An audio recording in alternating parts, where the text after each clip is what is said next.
Hello and good evening, and welcome to Ask Andrew Anything on Email Marketing. Hi, this is episode 46.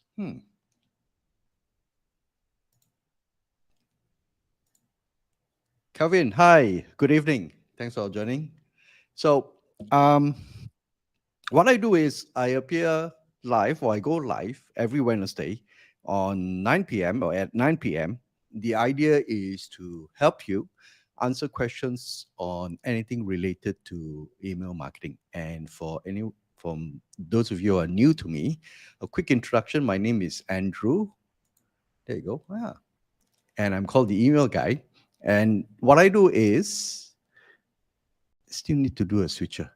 I help businesses build deeper relationships with their prospects and clients. Now, there are two ways of doing it.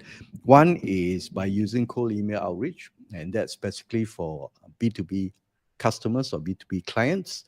And the other one is inbound. That means you actually allow, your readers allow you to send emails to them or their core subscribers. Okay, and by doing so, it will help you increase your leads and obviously increase your sales. So let me see what other comments. Okay, all right.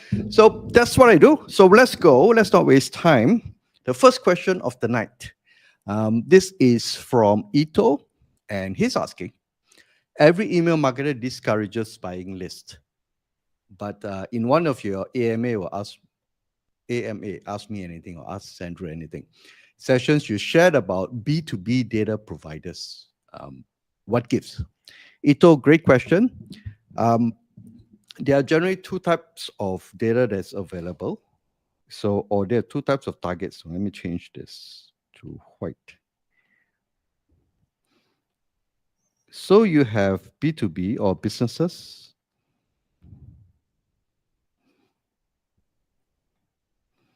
Right? Then you have your consumers, you and me, right? Individuals. Okay, let's call them individuals.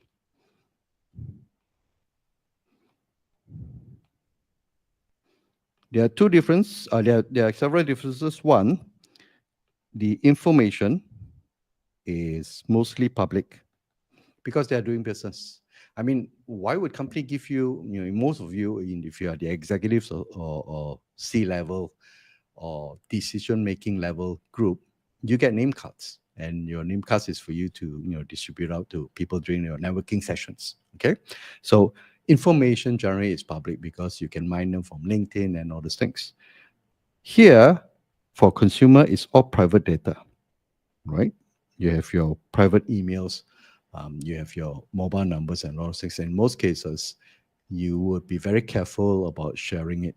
And there are a lot of so-called privacy protection laws and all those things that prevent companies from getting your data.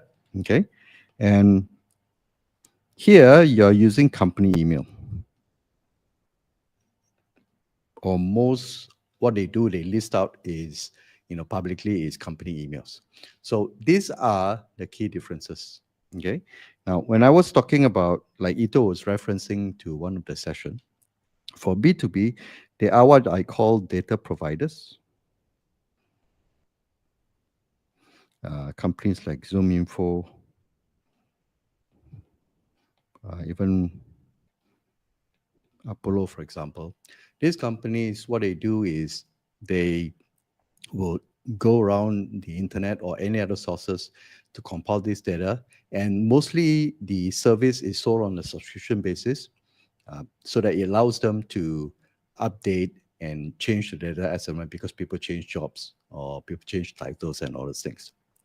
And according to each one of them, they have this privacy so-called procedures that they put in place, where they allow the recipients to actually notify them and to ask them to take them off the list and all those things. So on that side, I leave it to them to handle, because I'm merely a user, right? Here, you have people offering you lists, for example. Okay, let's say housewives within certain region or within certain areas and all those things. So here you are dealing with personal, like I say, it's dealing with personal info. And this is the definite no-go. The way for you to want to attract consumers into your list, for example, to grow your list, is to either use things like your link magnet, provide something useful to the right audience where they may indicate interest to know more, and that's how they give you the email address. And you have, put in certain procedures to inform them that they consent to for you to email them regularly, for example. Or either you do your social media posts and invite them to join or subscribe to your list, right? So that is the so-called the consumer side of the email list. And here is where you can actually subscribe to this data and for you to send cold emails to these prospects. Obviously, in this case, they can report you as spam if your emails are not done properly. And if it's done, it's tastefully done and with respect, then yes, B2B, also called cold email, is essentially a very useful prospecting method. Okay, besides your LinkedIn and all those things, your DMs and all those stuff, cold email is an excellent prospecting method. So now you realize in cold email marketing, cold email essentially is not email marketing. Okay, it is not email marketing. It is a prospecting method. Your inbound emails, yes, those are email marketing where you send them regular emails, make your sales pitches, for example, and all those things. Okay. So Ito, I hope I've answered your questions. To reiterate, buying lists, especially lists containing consumer or private information, is a definite no-go.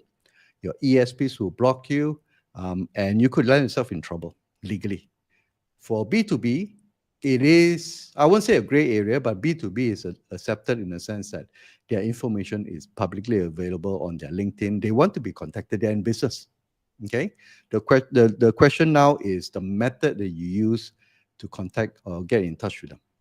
Okay. So you have to be careful of that. But generally speaking, for B2B, you're allowed. That's why most cold email providers, for example, they work for B2B companies, not from company to consumers. Okay, Ito? So if you like this method of answering your questions and you have questions about email marketing, feel free to submit your questions here. The link is called ants.digital. That's my website, by the way, /ask. And if you have a phone with you, you can just scan the QR code and it will lead you to a very simple Google form, which allows you to then submit your questions together with your email. Okay, so that's one. And if you like to follow me on social, I am mostly active on LinkedIn, primarily because most of my customers, my prospects, and my leads comes from, they hang around in this social channel. So it makes sense for me to be there. So I'm more active on LinkedIn, and you'd like to follow me. Here is the link on my profile, ants.digital /LinkedIn. It is a short link that allows you, or shortcut link, I would call it, that allows you to go to my LinkedIn profile, click on the follow button if you like, click on the bell button if you want to be notified whenever I post something on emails and about entrepreneurship and primarily freelance. Okay. So that's that. So let's go to the next question. And this is coming from Rashid, and he's asking, are there any key difference between ESPs? ESPs stands for email service providers, and how easy is to onboard a new ESP? I suspect, Rashid, in your case, you're asking, you're using a current ESP and you may want to migrate or you may want to test the new ones. So this is how I'm going. Let me see how to address this. Okay. Most ESPs perform the basic function of collecting your email addresses, categorizing them, and sending these emails on your behalf. All right, all ESPs, that's what they do at a base level. And in this case, all ESPs will have what you call context. This is where all your email addresses that you collect will reside. every single context. Okay, the names may change, but generally speaking, is context. And below that, you would have two categories: lists, and the other one is called segments. For active campaign, they call it lists. For MailerLite, it's called groups. I'm not sure about MailChimp.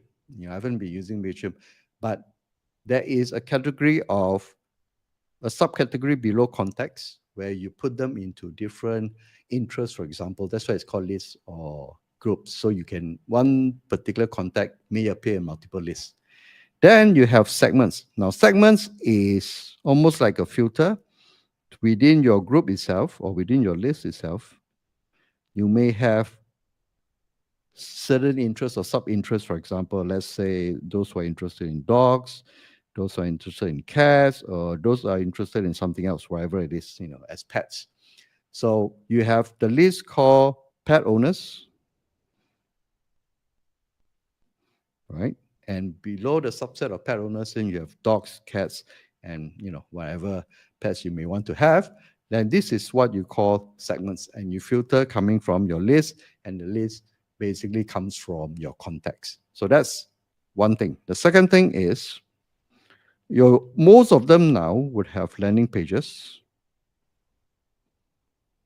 and most of them will allow you to send campaigns.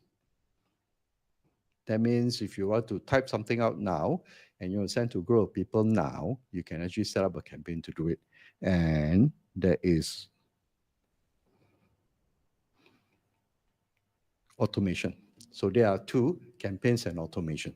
So automation is where you use triggered emails. For example, if somebody subscribe to your list, the automation will kick on to send, let's say, a few emails, 3 or 4 emails over a period of 1 week.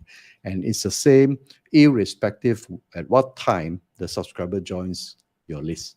So that's automation. But in campaigns, it allows you to decide now, I want to send an email out to everyone at, let's say, 11 p.m.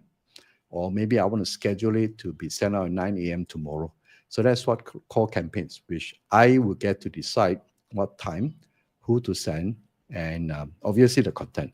Whereas in automation, you preset all your emails, and it will be reacting towards the action of the subscribers. If they click a link, trigger another email. If they don't click a link, maybe trigger an email. That's what you call automation. So you have landing page. Obviously, that's where you can host your subscriber forms, for example, and maybe, for example, even your sales pages, and that's where you have your contact forms and all this information there. So you can do that, or you can embed your forms into your other websites that you have, WordPress and all those things. So you have contacts, which is similar. All of them will have this. It may be in different names, and they will have this. And then you have segments. And one more thing is, for example, some will have what you call tags.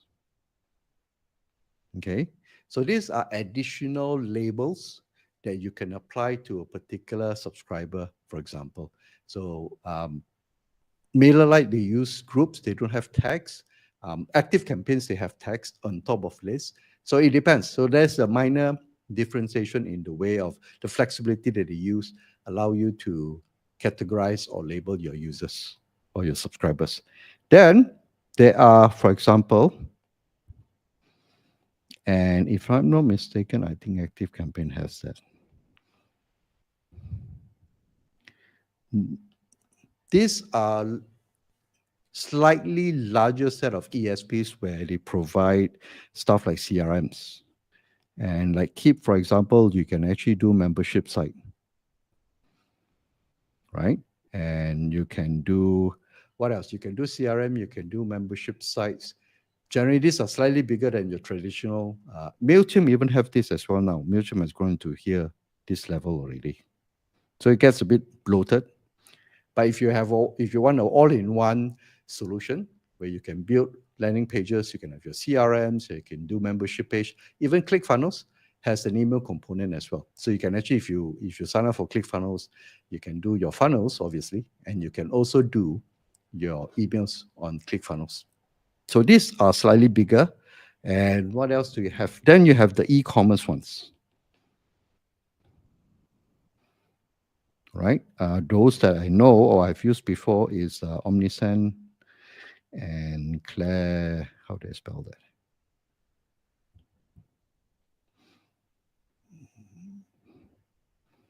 Klaviyo. These are dedicated for e-commerce because they have plugins to Shopify. They have pre-formatted abandoned cart emails and those related to purchase and all things. So these are the e-commerce type of emails. So you have the all-in-ones, or even HubSpot can be considered as one of them, all-in-one. Marketing, CRMs, and emails, everything built together. And then you have your MailerLite, which I use. Then you have your MailChimps. I'll, I'll put them in here. Then you have Smiley, my dear friend Tano. Okay. And then you have a slightly small or newer upstarts where they only focus on certain niches. For example, for designers, there are emails, ESPs for writers or content producers. Most of these are slightly stripped down where they take away all your landing pages and all those things and focus on even just emails. Okay. Substack, it also has an email function, and Substack primarily coming from the blog side, but they added the email component. You can actually use it as an email, but they don't have any automation functions. So Substack allows you to, they use email as a way of distribution. So you created a blog, you need to distribute it. Nobody gonna just put up, just because you put up a blog, everybody will come and look and read at your blog. You need to distribute it. So Substack added the email component. So if you're doing a very basic write articles and you want to distribute and send to people on your list, either to be paid or either for free, then you can consider a solution like Substack. But they don't come, if as far as I can recall, they do not come with any automation. So generally these are the ones. So Rashid, if you're familiar with MailChimp, onboarding to any other email ESPs would be a lot more easier because these are the components that would definitely be there. Names may be different, but the main components, context, lists or groups, then segments, they are the same across all ESPs.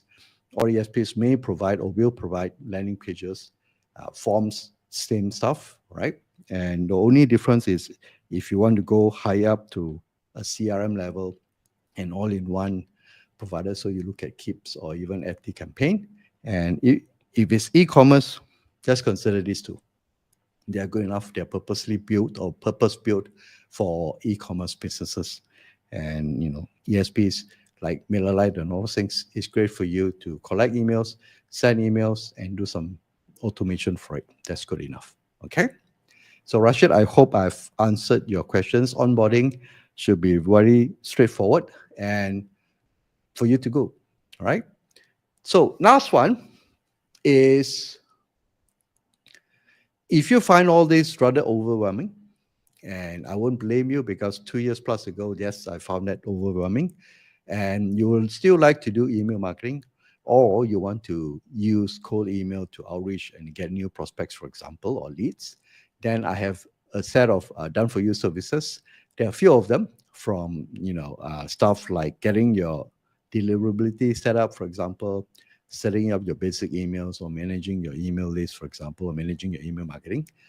The services are available. So go to this site, ants.digital.dfy, look at the services that you may need, and then you can get in touch with me and then we can discuss ways that I can help you. If not, then tune in every Wednesday and submit your questions here, and I will answer them for you next week, same time, Wednesday at 9 p.m. With that, Kelvin, thank you so much for joining. And if you're watching the replay, thank you so much. And I'll see you again at next Wednesday. Good night and have a good evening. Cheers.